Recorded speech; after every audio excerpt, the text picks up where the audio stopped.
In less than 24 hours, South Africans will go to the polls to pick their National Assembly and ultimately their next president.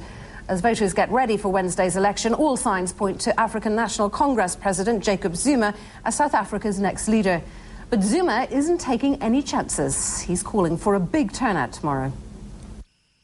We anticipate a massive turnout at the polls tomorrow, and we expect that the people of this country will once again give the ANC a huge and decisive mandate to work together with them to further improve their lives.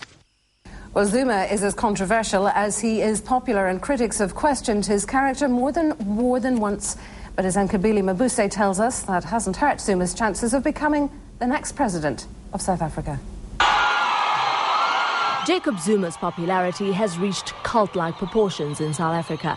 The 67-year-old president of the African National Congress, who taught himself how to read and write, is now the most powerful politician in the country, and he'll probably become its next president. His rise to the top has, however, been marred by controversy.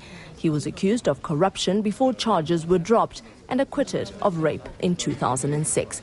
But his support continued to swell. He's going to unite South Africa and the ANC.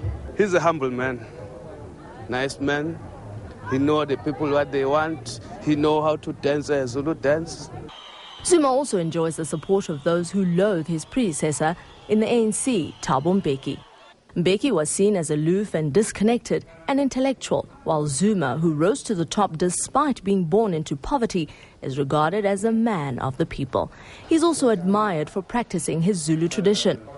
He has 2 wives and is engaged to be married to another woman. In 2005, a South African court convicted Zuma's former financial advisor, Schabir Shaik, of corruption. It found that he benefited financially from his relationship with the ANC president. Zuma was then also charged with corruption and fraud, but an ANC-dominated parliament disbanded the unit that was investigating Zuma, and the party fired the president on whose watch Zuma was probed. 2 weeks before the elections, the 700-plus counts of corruption against Zuma were dropped because of alleged political interference in the case.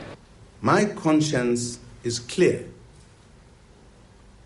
I have not committed any crime against the state or the people of South Africa. At the height of his legal woes, Zuma had little to sing and dance about. His lack of judgment was exposed on several occasions. During his rape trial, he admitted to having unprotected sex with an HIV-positive woman. Zuma later said he took a shower to minimize his chances of infection. The court acquitted him. And at Shaik's corruption trial, evidence emerged of how Zuma depended on Shaik for almost everything financial. But during apartheid, Zuma's legal troubles were of a different kind. He spent 10 years on Robben Island where Nelson Mandela was imprisoned, convicted of conspiring to overthrow the government. To some, he remains a hero of that struggle, while his opponents wonder whether he's the best candidate as president. One thing is certain, his presidential bid has been one of the most divisive issues in South Africa since the dawn of democracy in 1994.